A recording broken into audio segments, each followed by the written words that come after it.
Sir, ito po ang ating question. So, how do you handle self-doubt when starting a business? Well, una, kailangan nyo pong maintindihan na ang pagda-doubt sa sarili sa pagsisimula ng negosyo is normal. Okay? Hindi mo kasi kailangan na isipin or mag-isip ng mga paraan kung na tanggalin siya. Hindi po kasi matatanggal ang self-doubt eh. It is an important, essential part din siya ng pagninegosyo. No? Kasi syempre, in the future, kapag din naman medyo lumaki ka na, somehow yun yung kapag kasi nagsisimula ka ng negosyo para sa karamihan, wala namang nagme-mentor sa kanila. Tama? So, kumbaga, ang naging accountability partner mo is yung sarili mo lang din.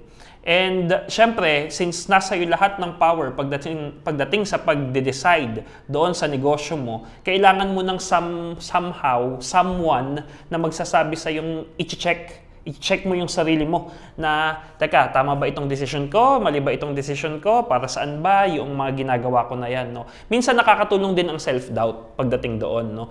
Hindi naman po masama na magkaroon kayo ng self-doubt. Ang masama ay sumobra yung self-doubt ninyo sa sarili ninyo na hindi kayo makapagsimula. Diba? Ang paraan kasi para mawala yung self-doubt natin habang ginagawa natin yung business natin ay habang ginagawa natin siya. Ang ibig ko pong sabihin doon is, syempre tayo, ang self-doubt ay ay subjective. So, para matanggal mo siya, dapat maging objective ka doon sa nangyayari sa negosyo mo. Paano ka magiging objective sa nangyayari sa negosyo mo kapag ginagawa mo? Tama? And at the same time, kailangan mo ng evidence. Evidence para hindi ka na mag-doubt doon sa sarili mo or malesen na siya in the future. And magagawa mo lang yan kung mag-i-start ka kaagad ngayon. Kung meron po kayong gusto na talagang kinakabahan kayo doon sa mga nagsisimula sa negosyo, talagang ang dami ng alinlangan sa isip ninyo kung magsisimula kayo o hindi. Kung gusto nyo po mag-join sa ating mga savings and deposit program or gusto nyo po mag-loan upang magkaroon ng additional funds sa inyong small na business, mayroon po tayong pre-membership orientation sa ating cooperative. Mag-register lang po tayo sa link na nasa description ng ating video. Ang tip na maibibigay ko dyan is, una, pagdating po sa kapital ng negosyo ninyo, huwag niyong uutangin. Kapag first time mong magsimula ng negosyo, no? Para nang sa ganun, alam mo sa isip mo na malugi man itong pera na ito, pera ko lahat ito. Wala akong obligasyon sa kahit na kanino, sa bangko, sa ibang tao, even sa cooperatives, di ba? Dahil may mga business loans po tayo dito sa iPro Cooperative. Huwag po muna. Mag-start kayo sa maliit. Yung pera na capable kayo na kahit mawala siya, okay lang. Okay? Yun yung unang tip para sa akin, no? Para nang sa ganun, hindi ka masyadong pressured.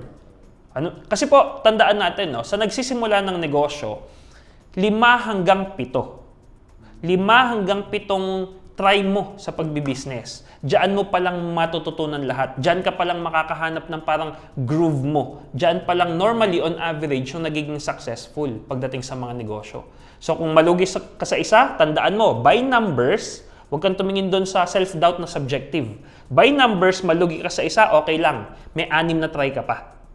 Hanggat hindi mo nagagawa yung 6 na try na yon, yung self-doubt mo, kailangan mo siyang i-kontrolin.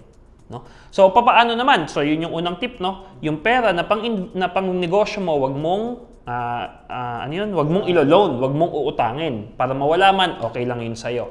Ikalawa, na panglaban mo sa self-doubt talaga is kapag somehow may idea ka na tama yung ginagawa mo. Kahit gaano kalit yung sir o kalaki? Kahit gaano kaliit, kahit gaano kalaki. No? So in short, ang paraan na isa na po pwede mong gawin doon is kailangan mo talagang i-educate yung sarili mo. Kailangan mo i-educate yung sarili mo, ano yung mga bagay na dapat kong gawin? Ano yung mga challenges na dapat kong na mararanasan ko pagdating doon sa negosyo na yon. Kasi yung knowledge na meron ka na yon, kahit papaano, kaya lang naman tayo nagdududa sa sarili natin, di ba? Kaya ko ba? Hindi ko kaya. Yun lang naman Madalas sinasabi mo, hindi mo kaya. O bakit? Kasi kung magsisimula ka ng negosyo at wala kang kaalaman kahit saan doon, no? Halimbawa ako, hindi ako doktor. Kung pag-ooperahin mo ako ng isang tao, magdududa din ako sa sarili ko, di ba? Kahit super confident ako sa negosyo, pero dahil pag-oopera yon, ala akong training, ala akong kaalaman, whatsoever doon, magdududa pa rin ako sa sarili ko. So basically, same analogy, kailangan aralin mo pa rin siya. Para nang sa ganun, mawala yung duda natin sa sarili natin ng kahit papaano. Kasi kailangan mong labanan kasi talaga yun. Lalo sa mag-i-start, no? Lalo syempre sa nag-i-start. Sabi dun sa nabanggit mo, sir, na at least 7 tries na bagong ano, sir, depende sa tao kung gaano niya katagal yung gagawin. Oo, depende sa tao. Kaso po, kasi pagdating doon, marami ka ng factors na kailangan i-consider. No? Kaya nga, isa po sa mga advocacy ng iProCoop ay ginawa natin kooperatiba na ito para sa mga small businesses na gustong magsimula o lalong-lalo na sa mga nag-expand. Para nang sa ganon, yung kaalaman natin ay change natin mga ideas, mga strategies para magkaroon tayo ng isang community, isang group na kung saan dinidiscuss natin yung mga bagay na ito. Kasi yung 7 tries na yon, instead na 7 tries sa'yo, since merong nag-feed sa'yo ng information, specific information po Kasi syempre alam naman natin, halimbawa social media na ganito, no, sa YouTube, parang general lahat ng mga nandito no. Iba-ibang negosyo, iba-ibang strategy. Lalong-lalo na iba yung location ng isang negosyo sa location ng iba. Kahit na iisa ang negosyo nyo, location is a big part pa rin ng ng pag-i-strategize. So yung mga So yung mga specific information na yon, ginawa natin yung cooperative para ma-discuss natin siya. Para na sa ganun yung 7 tries, sana kumonti na lang. Mabawasan. Maging 2 tries, sana 3 tries, parang ganun. So yun yung mga paraan para matanggal mo yung self-doubt mo. Ka-iPro, kung ikaw may katanungan pa na maaaring makatulong sa paglago ng iyong negosyo o kabuhayan, i-comment mo lang yan sa ating comment section. Sa sarili mo. Basta, go mo na siya. I-go mo na siya kaagad. Aralin mo lahat ng dapat mong aralin pagdating sa negosyo na yun. Huwag kang tumigil. Sa paghahanap ng mga pwedeng mag-mentor sa'yo, sa paghahanap ng mga materials, ano yung mga tamang strategy, etc. And then, kung magsisimula ka ng negosyo mo, sarili mong pera na lang. Okay? So, papaano sir yun? Wala naman akong masyadong pera, di ba? I-educate mo yung sarili mo, anong opportunity, anong businesses, yung po pwede mong i-start kahit maliit yung kapital.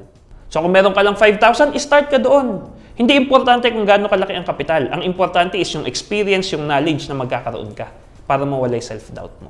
Alright, sige, ayos. So, meron naman tayong natutunan dito sa ating episode na ito. So, thank you kay Sir Joma dahil nasagot na naman ang ating katanungan. So, yun po ang mga kailangan natin gawin para mawala ang ating self-doubt. Kundi, ituloy mo na lang, go mo na lang kung yung mga naisip ng business. So, yun lang po. Thank you so much po sa panonood. See you po sa ating susunod na episode dito sa ating tanungan session.